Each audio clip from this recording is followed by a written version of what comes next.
There it is, it's finally here. The Garmin Enduro 3 has arrived and I can finally show it to you and talk about the hardware. If you follow my channel, a couple of days ago, I posted a video about the Garmin Enduro 3, but I didn't actually have it yet. In that video is sort of an explainer about the specs and the features and all of that stuff. So if you're interested about the nitty-gritty details about what this device actually is, go check out that video.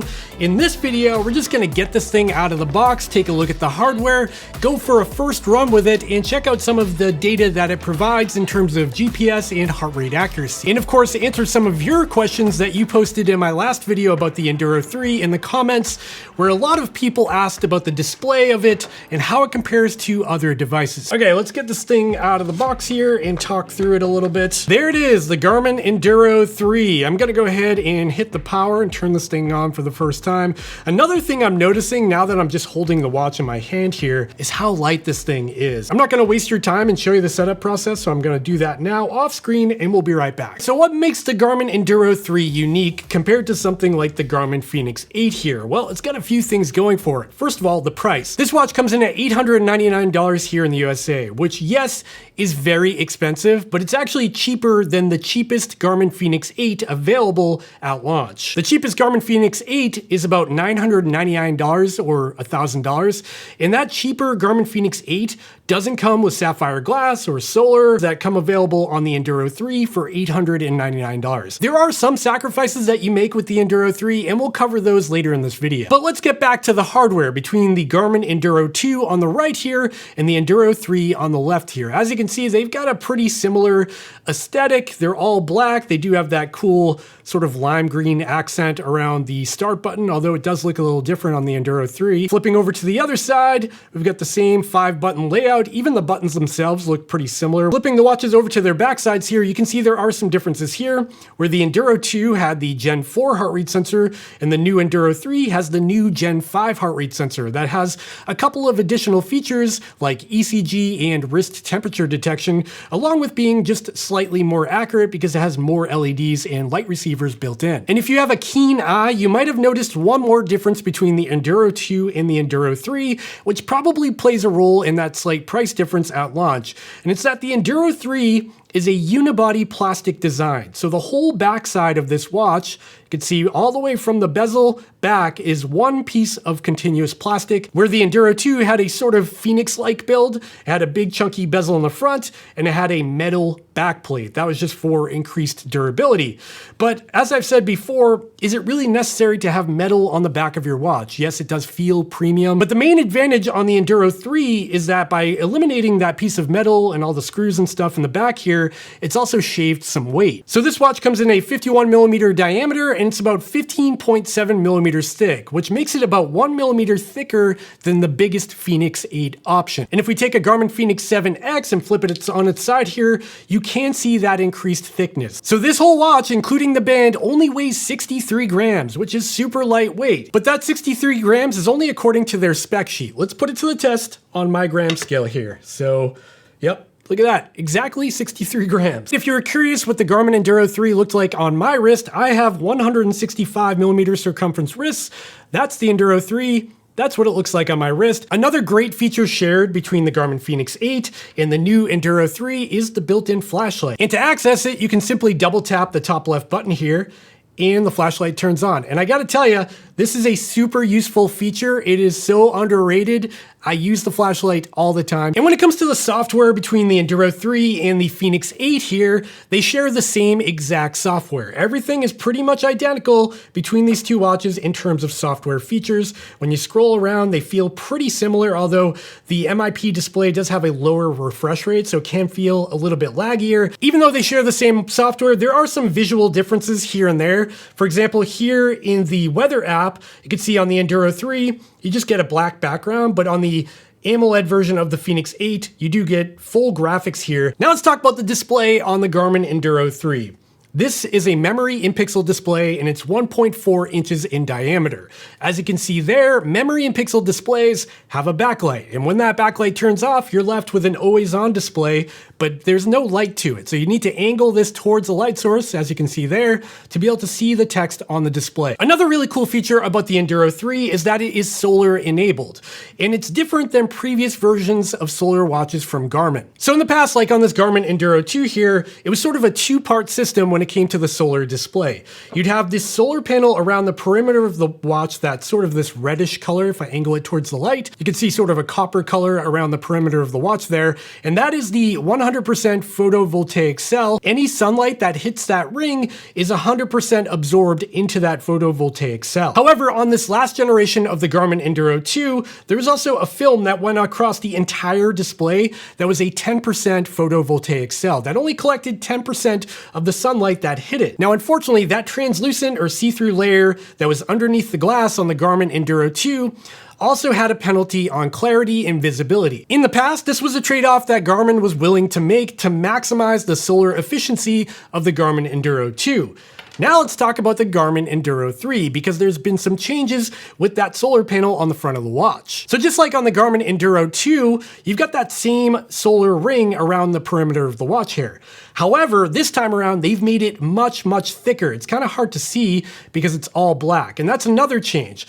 Previously on the Garmin Enduro 2, that solar panel around the perimeter of the watch had this reddish hue to it, where on this new version of the Garmin Enduro 3, they were able to turn it completely black, so it's really hard to notice underneath the glass. And when you've got the backlight off, it looks like a super modern watch with a huge display. But back to the point of that solar ring, it got much thicker compared to the Enduro 2. If you look at these two side by side, even though it's black, you can sort of see that the new Enduro 3 has a much thicker solar ring. And that extra thickness on the solar panel around the perimeter of the watch makes it much more efficient and able to collect more sunlight. But another huge benefit to that new, more efficient solar ring on the Enduro 3 is that they were able to completely remove that extra layer under the glass that sort of muddied up the clarity on the Enduro 2. So as you can see there, if I hold these two watches side by side with their backlights on, by the way, these are both at maximum brightness, the Enduro 3 is way easier to read. It's much clearer, the black background looks truly black, it's not like hazy or anything like that, and it's just a much better, easier to read display. All around, in just about every angle, if I tilt it towards the light, away from the light, even with the backlights off, if I angle them towards the light and sort of move them around. Before we move on past the display, I know a lot of you have a lot of questions about the display of the Enduro 3. So here I've got a bunch of different watches from different manufacturers, and I think they're most comparable to the Enduro 3. All the way on the left, we've got the Coros Vertix 2S, that's the newer version of the Vertix. Then we've got the Suunto Vertical here, which is again, another solar-powered MIP display. We've got the Enduro 3 in the middle here. We've got the Enduro 2 and a Garmin Fenix 7X. Now, all of these have their backlights off right now, and I think you'd agree with me that the easiest one to read right now is probably the Enduro 3. I'd say second place is sort of a tie between maybe the Coros 2S and the Fenix 7X. And with the backlights of all of these watches on, you can see again, the Enduro 3 looks the best out of the bunch. Surprisingly, the Suunto Vertical looks a little bit better now with the backlight on. Again, these are all at their highest brightness settings. And for one more quick display comparison, I've got the Enduro 3 on the right here and the Fenix 8 on the left here. And again, there's really no comparison between AMOLED and MIP. The MIP has some advantages in direct sunlight and of course with power consumption, but for most cases, I prefer the look of that super bright, vibrant, brilliant AMOLED display, but it's a trade-off. Okay, now let's talk about battery life on the Garmin Enduro 3, because this thing is an absolute beast on paper. So in smartwatch mode, just wearing it as a daily watch, you're getting 36 days of battery life on the Garmin Enduro 3. And that's without any solar sunlight included. If you do get 3 hours of sunlight per day in pretty decent sunlight, you can get up to 90 days in smartwatch mode. For comparison, on the Garmin Enduro 2, with no sunlight, you got 34 days, which is pretty close to the 36 on the Enduro 3. But when it came to the solar function on the Enduro 2, that only gave you 46 days instead of 90 days on the Enduro 3. So as you can see, the solar efficiency of the solar panel on the front of the Enduro 3 has been hugely improved. It's like a 50%, I think, doing some math there, improvement compared to the Enduro 2. However, I think my favorite spec in the battery sheet here is the GPS only battery life. In a lot of situations, I use GPS only because I'm running an ultra marathon. I don't care so much about perfectly accurate data, and GPS only is usually enough. Not only that, there's some new enhancements to the software in the Enduro 3 that make GPS only even more accurate. And if you want to learn more about that, watch my Fenix 8 video. It's called Position Enhancement.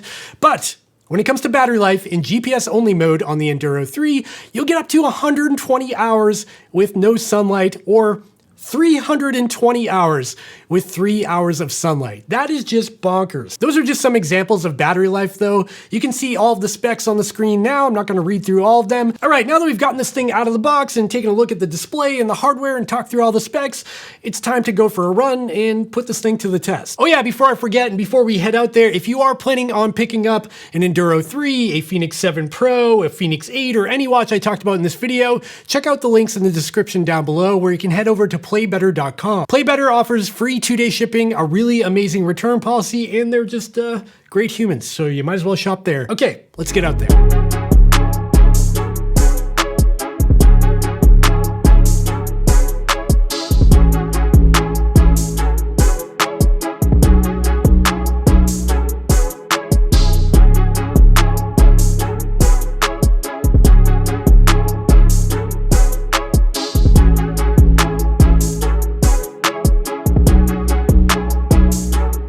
And we are back. Yes, I put the same shirt on for continuity. So how was the Garmin Enduro 3 for my first run? Well, it was great actually. I'm fortunate right now that it's pretty sunny and nice out, so the MIP display of the Enduro 3 was totally fine with me.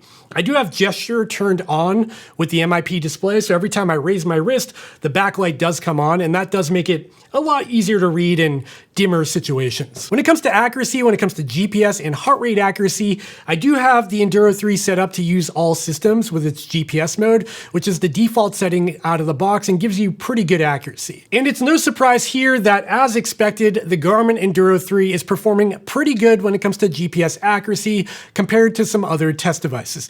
Given that all of these watches from Garmin have a pretty similar GPS chipset and antenna design, all of the newer generation ones are pretty darn accurate, and there's no difference here with the Enduro 3 as well. With GPS accuracy out of the way, let's pivot over to heart rate sensor accuracy.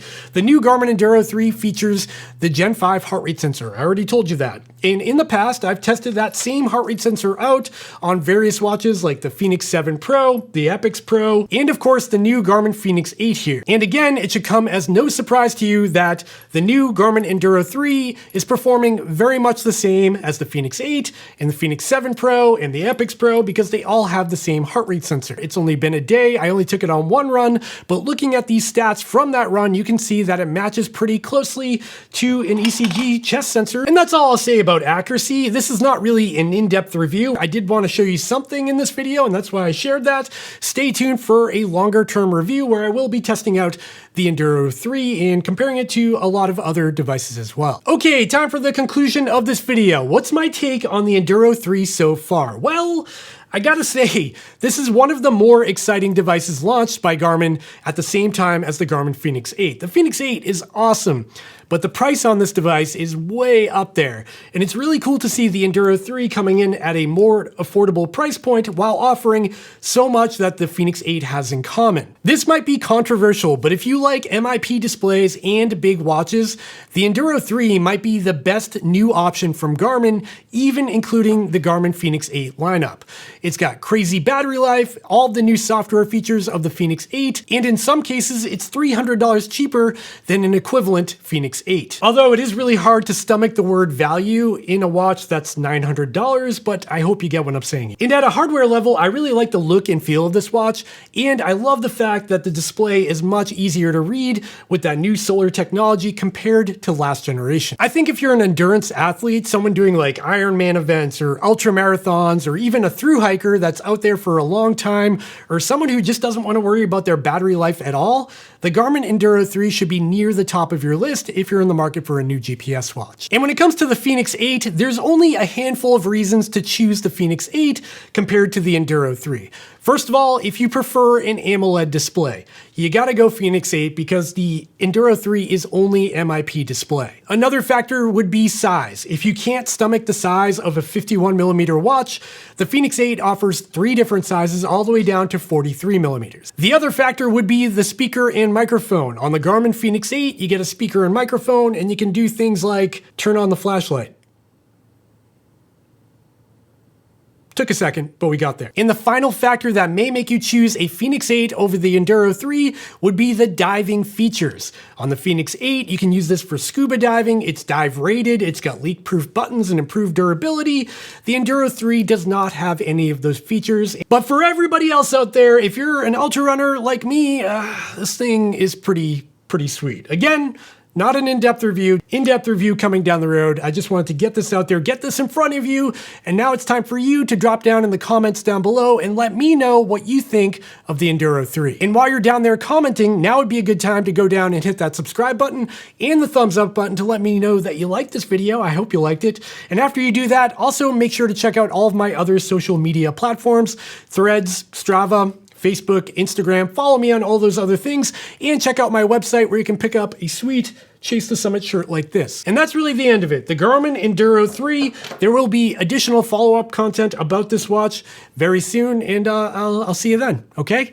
Bye!